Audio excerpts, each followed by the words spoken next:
I'm Ben. I am 18 and I was diagnosed when I was 11 with Asperger's syndrome. Once I was diagnosed, the one thing I wanted to be was undiagnosed, just wanted to be normal. I just didn't want that kind of label, that sort of thing floating around me. A lot of people, especially when you're younger, when you're that age, other kids, they don't understand. The spectrum is so wide. It's not, just this. It affects everyone in completely different ways. It was hard to a point, especially before I didn't know, because I'd act out for no reason that I was aware of at the time. I was always in the office in school. Ben's done this, Ben's done that. Ben's fallen out with so and so, and it was partly because I just didn't know how to interact with people in a normal way. I hated school, but it was a bit of a comfort just to be able to sometimes just go in a classroom and just focus on something else, not have to focus on the people around me at all, just focus on me and the work in front of me.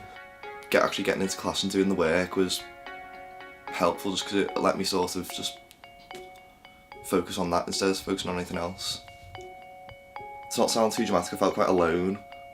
I mean, once I found out, my mum and my dad, everyone's a lot more understanding, especially teachers, people who I was actually somehow friends with who knew. Now I just feel like I should tell everyone who I'm friends with up front, just so it's out there. It's not an excuse, but it's a reason in case I have a moment. I say that to people. I say I've got this, and they're thinking, well, why is he talking? Why isn't he just screaming his head off? Why isn't he eating the crayons he's got in his drawer? This is the kind of thing that people think everyone with autism does, and it's really completely wrong.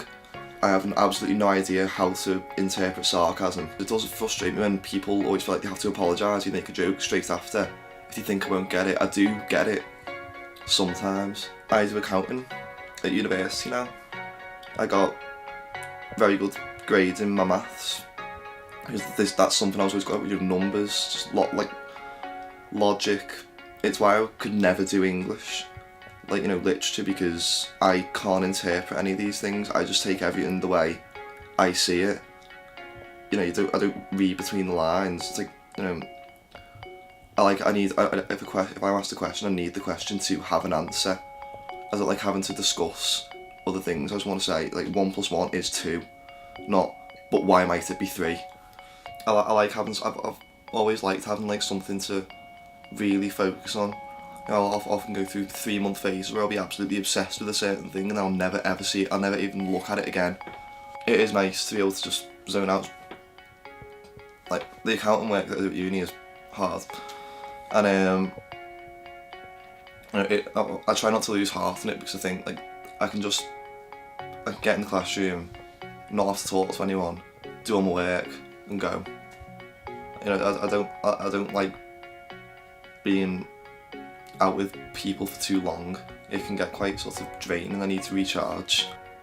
I've been really proud of myself, the way I've sort of held myself together at uni, because at first I was absolutely terrified. People were inviting me to places and I was just saying no. I just didn't want to have to branch out. Eventually, I was convinced, but just because I thought I've got to make friends now, or I might not make them at all, and I don't want a lonely existence here. And but now, I'm there, I'm having the time of my life. I couldn't really be happy with the way things have gone.